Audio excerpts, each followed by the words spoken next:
I'm Welton Gaddy. Welcome to State of Belief, continuing coverage of the 2020 Republican National Convention.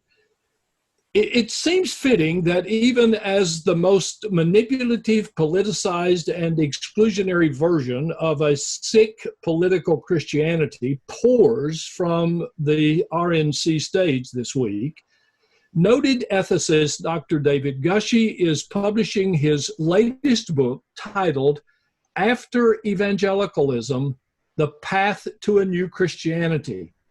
This is exactly the nuanced, articulate text needed following David's 2017 book, Still Christian, Following Jesus Out of American Evangelicalism.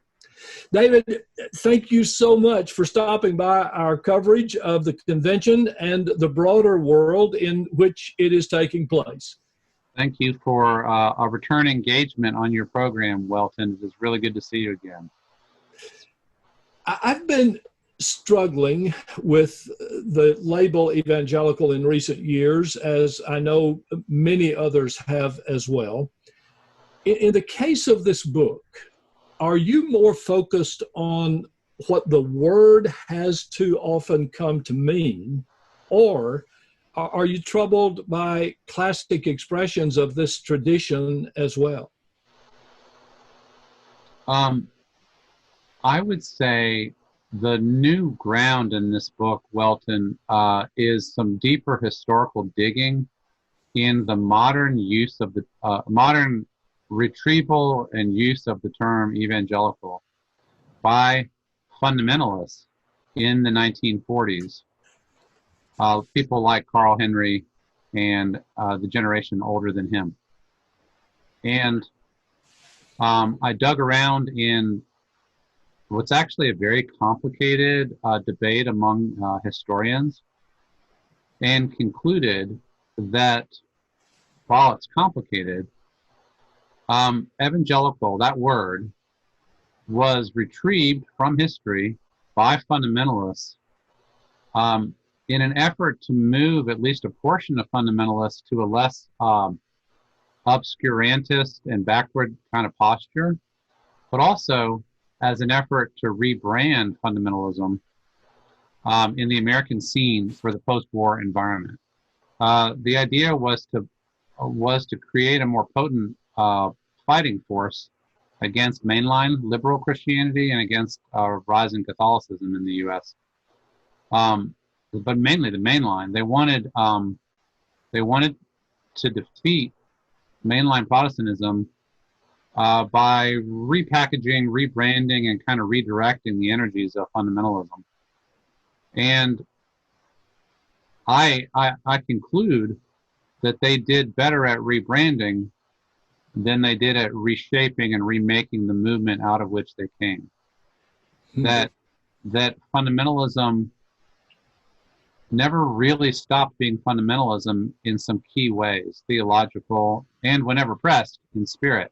And that in kind of a smoke and mirrors move, the fundamentalists, then self-labeling as evangelicals, they wanted to say that everything was all about theology, but to a very large extent it was about white, male, conservative, political, social convictions and social location.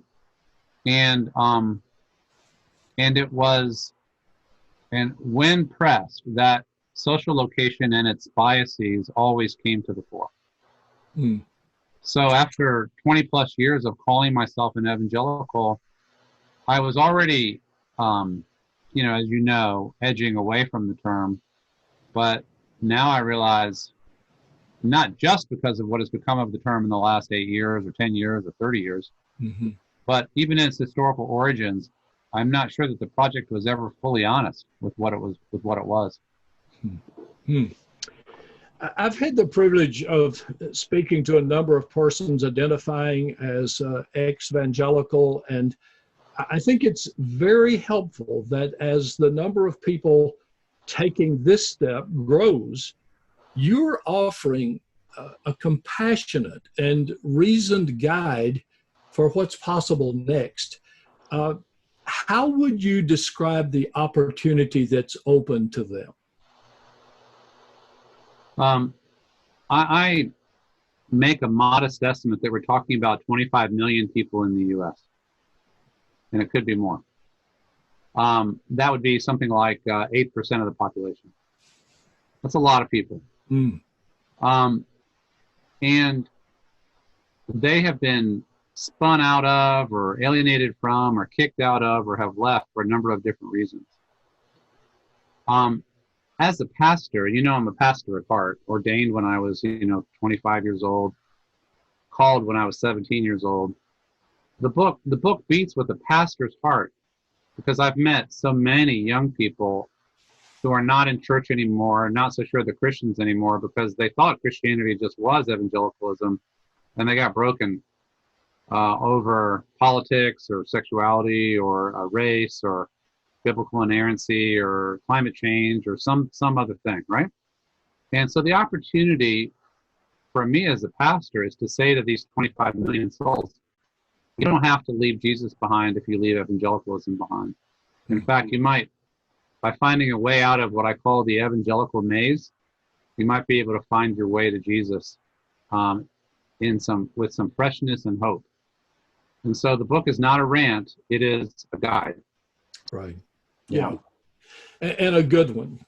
I treasure Diana Butler Bass's book, Christianity After Religion, which starts from the decline of mainline church attendance as a statistical reality and focuses on the great good for deliberate individual faith that can actually come out of that kind of disruption. Are you taking a similar tack in the case of the kinds of communities that you and I were a part of for so long? I think that the mainline story and the evangelical story are very different in terms of who ends up as an exile, who ends up on the other side. But I do think that Diana and I are fellow travelers. On Twitter last night, she said, let's call it sister travelers. Are travelers on the same journey of trying to provide a winsome guide to people on the other side of what they were raised in that doesn't work for them anymore. So, and we're old enough that this journey has had a lot of twists and turns. I mean, we've seen a lot since, say, the 1970s, 1980s. It does feel especially radical and acute right now. I say in the book that I don't think of mainline Christians leaving it behind because of conscientious objection or because of trauma. I think they leave it behind for other reasons. Whereas I know there's a large number of ex-evangelicals who are leaving on grounds of conscience, trauma, even abuse. Yeah. That's a little bit of a different kind of dynamic. Yeah. David, one section heading in your book poses a question that I know reflects a fear felt by many, and indeed a fear that keeps many stuck in communities that may be toxic. That question is, quote, where shall post-evangelicals find Christ's people? Please talk about your answer for that. Well, one of my discoveries is there's definitely not one answer. There's multiple answers that people are discovering. Some post-evangelicals, they're so burned out or burned by church, they're definitely not going to find Christ in church. They might find Christ among a community of fellow ex-evangelicals or in some, kind of brew church, kind of a church at the pub back when people were in pubs again, or just in like online spaces where they like podcasts. I think a lot of people are finding some hope in podcasts and various kinds of little virtual communities, right? But there are people who are finding their way to the main line and finding congenial spaces there. I'm seeing some special breakthroughs in the Episcopal environment, which is interesting. There are evangelical churches, like church starts, that are making either a painful or organic kind of evolution to becoming post-evangelical themselves. Oftentimes, it's when they have a dispute over LGBT inclusion, or maybe other kinds of theological or political disputes, they're able to make a transition, and they say, well, we know where we came from, but we're evolving into something new. Mm-hmm. For me, the Baptist genius of local church polity and finding that one congregation that fits and that one small group within that congregation that is home has been a lifesaver. And then I also mentioned that for me, participating in Catholic worship alongside my wife has been surprisingly meaningful and connected me to the liturgical traditions of the church. I worked with a young Canadian named Isaiah Ritzman to do a typology of post-evangelicals, and he has 9 types. And about a third of them are just not going to be in church at all. But the other 2/3 are going to find some space. One of the things I say is, like, I think there are sub-communities that have gotten labeled evangelical that would be better off retreating from that label and just being themselves. You know, let Wesleyans be Wesleyans, let Quakers be Quakers, let Pentecostals be Pentecostals. I think they were better off on their own than when they got swept into this evangelical brand and all the politics and pressure that went with it. Yeah. There is such a disconnect between the yearning for truth and authenticity felt by so many people of faith on the one hand, and the ever more dishonest perversion of public religion on the other. How can ex-evangelicals and other seekers remain engaged in public discourse where we desperately need their integrity and courage without being drawn back into the kind of materialistic power plays that currently define so much of the political religious right? I think I could not have imagined that my critique of the religious right could get more radical than it was 4 years ago. Mm-hmm. But I think the situation has worsened, so that the critique must go deeper. What I think has happened is essentially the collapse of anything other than kind of reactionary ideology in the name of Christ. Mm. That's all it is. Mm. And the people who are sometimes most visible as leaders of this reactionary white movement have the most questionable personal morals and the most questionable personal faith. So it's like, I mean, I believe that people like Jerry Falwell and Pat Robertson, I have an article up at Religion News Service today that says this. People like Jerry Falwell Sr. actually believed in Christianity. They just had right-wing politics as an expression of it. And that part I would argue with, but I believe they were actually Christians. I mean, you know, read the Bible, went to church, tried to follow Jesus. I think that a lot of the people who are using Christian language today, including our president, I mean, have no relationship to Jesus or to the Christian faith or church.